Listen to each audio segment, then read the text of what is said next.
جانے والے کے لیے صرف دعا کی جا سکتی ہے۔ ایک شہر سے دوسرے شہر جانے کے لیے دن نہیں ہفتے اور مہینے لگتے ہیں۔ دوسرے ملک کے متعلق صرف سنی سنائی باتیں ہوا کرتی ہیں، یقین سے کچھ نہیں کہا جا سکتا۔ کیا سچ ہے کیا جھوٹ، یہ وہاں پہنچ کر ہی پتہ چلتا ہے۔ دوسرے ملکوں کی زبانیں بھی ایک مسئلہ ہے۔ آج کی طرح رابطہ رکھنا ممکن نہیں تھا۔ ان حالات میں کوئی اپنا گھر بار، عزیز رشتہ دار چھوڑ کر کیوں جائے؟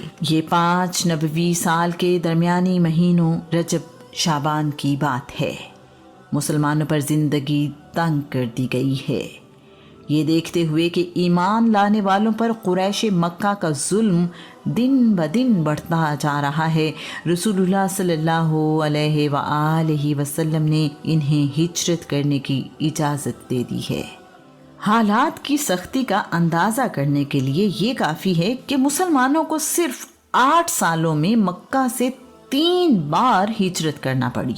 رسول اللہ نے اپنے جانثاروں سے کہا ہے، اب تمہارے لیے مکہ میں رہنا مشکل ہوتا جا رہا ہے، تم اپنے لیے کوئی اور جگہ تلاش کرو۔ اللہ کی زمین بہت وسیع ہے، مجھے امید ہے کہ اس طرح تمہیں ظالموں سے نجات مل جائے گی، تم آرام اور سکون سے اپنی زندگی گزار سکو گے۔ صحابہ نے رسول اللہ سے پوچھا ہے، اللہ کے رسول آپ بتائیں کہ ہم کہاں جائیں؟ رسول اللہ نے کہا ہے، حبشہ چلے جاؤ، وہاں کا بادشاہ انصاف پسند ہے، نہ کسی پر ظلم کرتا ہے نہ ہی کسی اور کو ظلم کرنے دیتا ہے۔ اس وقت تک گنتی کے چند لوگ ہی ایمان لائے ہیں۔ رسول اللہ سے ان مسلمانوں کی محبت مثالی ہے۔ یہ لوگ جب رسول اللہ کو اپنے درمیان دیکھتے ہیں تو اپنی ساری تکلیفیں بھول جاتے ہیں۔ کل 25-30 مسلمانوں میں سے 16 لوگوں نے حبشہ ہجرت کی ہے۔ رسول اللہ کا حوصلہ دیکھیں کہ اپنے ماننے والوں میں سے آدھی تعداد کو مکہ سے ہجرت کرنے کی اجازت دے دی ہے۔ رسول اللہ کے لیے اپنے لوگوں کی جان کی حفاظت اپنی ذات سے زیادہ اہم ہے۔ آپ پر ایمان لانے والوں نے اپنے گھر، کاروبار، عزیز رشتہ دار چھوڑنے کے لیے ذرہ برابر نہیں سوچا اور رسول اللہ کا حکم مانتے ہوئے ہجرت کی ہے۔ اور جن مظلوم مسلمانوں نے اللہ کے راستے میں ہجرت کی، ہم انہیں دنیا میں رہنے کے لیے اچھی جگہ دیں گے اور آخرت کا اجر تو بہت ہی بڑا ہے۔ کاش وہ نہ ماننے والے اس بات کو جانتے۔ حبشہ افریقہ کا مشہور ملک ہے۔ عرب اور حبشہ دونوں ملکوں کے درمیان بحر احمر واقع ہے۔ اسلام سے پہلے بھی عرب کے حبشہ سے اچھے تعلقات تھے۔ حبشہ میں بادشاہ کو نجاشی کہا جاتا ہے۔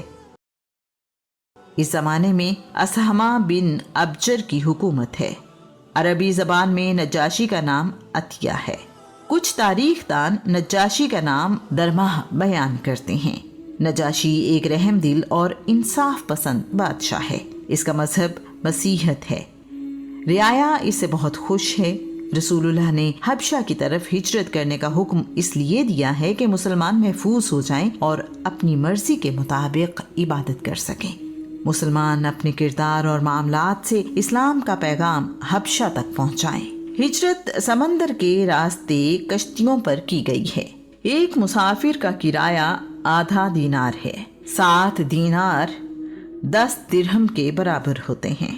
اس طرح 2 لوگوں کا جدہ سے اکسوم جانے کا کرایہ 1.5 درہم بنتا ہے۔ حبشہ کا شہر اکسوم مکہ سے 1253 کلومیٹر دور جنوب میں واقع ہے۔ خوش قسمتی سے عثمان بن عفان ہجرت کرنے کے لیے شعیبہ کی بندرگاہ پر پہنچے تو تاجروں کی کشتی حبشہ روانہ ہونے کو تیار ہے۔ سب سے پہلے ہجرت کرنے والے عثمان بن عفان اور ان کی بیوی سیدہ رقیہ بنت محمد ہیں۔ ان کے حبشہ ہجرت کر جانے کے بعد رسول اللہ نے کہا، اللہ کے نبی ابراہیم اور ان کی بیوی اور لوط اور ان کی بیوی کے بعد یہ پہلا جوڑا ہے جس نے اللہ کی راہ میں ہجرت کی ہے۔ سیدہ رقیہ کے ساتھ ایمن نے بھی حبشہ ہجرت کی ہے۔ ہجرت حبشہ کرنے والوں میں 12 مرد اور 4 عورتیں شامل ہیں۔ ان سب لوگوں نے مختلف دنوں میں ٹولیوں کی صورت میں حبشہ کی طرف ہجرت کی ہے۔ مکہ والوں کو مسلمانوں کے خاموشی کے ساتھ نکل جانے کا احساس ہوا تو افسوس کرنے لگے ہیں کہ یہ لوگ ان کے ہاتھوں سے بچ نکلنے میں کامیاب ہو گئے ہیں۔ پہلی ہجرت حبشہ کرنے والوں کے نام یہ ہیں: عثمان بن عفان، ابو سلمہ عبداللہ بن عبد الاسد، ابو حذیفہ بن عتبہ، عامر بن ابو ربیہ، عبد الرحمن بن عوف، زبیر بن عوام، مصعب بن عمیر، عثمان بن مظعون، سہیل بن بیدہ، ابو میسرہ بن ابو ارحم، حاتب بن عمرو، عبداللہ بن مسعود۔ خواتین میں شامل ہیں رقیہ بنت محمد، ام سلمہ ہند، سہلہ بنت سہیل، لیلہ ادویہ بنت ابو اسما۔ حبشہ ہجرت کرنے والے میاں بیوی عثمان بن عفان اور رقیہ بنت محمد، ابو حذیفہ بن عتبہ اور سہلہ بنت سہیل، ام سلمہ ہند اور ابو سلمہ عبداللہ بن عبد الاسد، عامر بن ابو ربیہ اور لیلہ ادویہ بنت ابو اسما۔ شاہی حبشہ نجاشی نے ہجرت کر کے حبشہ آنے والے مسلمانوں کے ساتھ اچھا برتاؤ کیا، انہیں خوش آمدید کہا اور رہنے کو جگہ دی ہے۔ مسلمان حبشہ میں آرام اور سکون سے رہنے لگے ہیں۔ اب ان کی زندگی میں آسانیاں ہیں، وہ اپنی مرضی سے عبادت کر سکتے ہیں۔ ان سب آسانیوں کی موجودگی میں اگر ان کے لیے کوئی دکھ ہے تو اللہ کے رسول سے دوری کا دکھ۔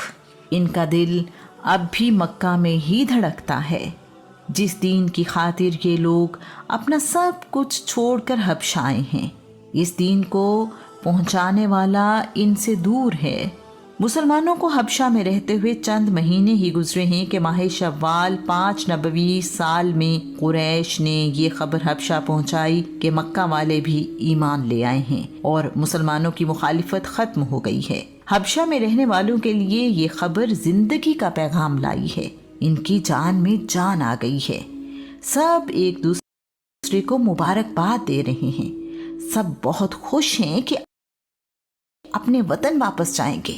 اپنا شہر، اپنے لوگ، ان سب سے بڑھ کر رسول اللہ ان کے درمیان موجود ہوں گے۔ حبشہ ہجرت کرنے والوں کی بڑی تعداد یہ خبر ملنے پر واپس روانہ ہو گئی ہے۔ مکہ پہنچنے پر ان کی خوشی ختم ہو گئی ہے کیونکہ یہ خبر افواہ ثابت ہوئی جو قریش مکہ نے مسلمانوں کو دھوکہ دے کر واپس مکہ لانے کے لیے پھیلائی تھی۔ واپس آنے والے مسلمان کسی نہ کسی سردار سے پناہ لینے کے بعد ہی مکہ میں داخل ہوئے ہیں۔ 38 ہے، اسلام کی تبلیغ محتاط انداز میں جاری ہے۔ رسول اللہ کو اپنے مقصد میں کامیابی حاصل ہو رہی ہے۔